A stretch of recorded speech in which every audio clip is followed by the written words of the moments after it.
Samarqandda bitta o'lik yuvish necha pulga tushadi? O'lik yuvuvchilar, g'assollar rostdan ham o'liklar bilan gaplasha oladimi? Bugun shuni sizlar bilan birga ko'rib chiqamiz.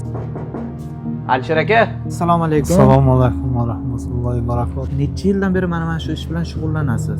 30 yildan beri bobomiz rahmatli qilgan, katta bobomiz ham shu ishni qilganlar. Poksho'lik kasbimiz faqat shu emas, bizlar poksho'likni kasb qilib olganimiz yo'q. Bizlarga misol ota-bobodan ustochilik ham qilamiz bizlar. Alisher aka, qarang. Haqiqatdan mayit gapiradimi? Mayit bilan gaplashsa bo'ladimi? Qanaqa odam bo'lganligini?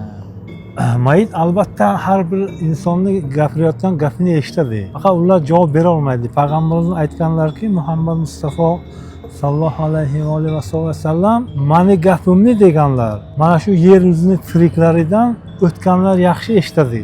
Faqat ular javob bera olmaydi degan. Mayitni bo'lib yuvayotganda mayit odam ham mana shu ruhi tanasini ustida nima ish bo'lyapti hammasini ko'rib turadi. Alisher aka, intervyumizni hozir shu joyda to'xtatamiz. Ertaga Alisher aka bilan YouTube uchun katta intervyu tayyorlaymiz. Kommentariyaga nima savolinglar bo'lsa yozinglar. Samarqanddagi eksklyuziv intervyu mana shu bo'ladi deb Xudo xohlasa o'ylab turibman.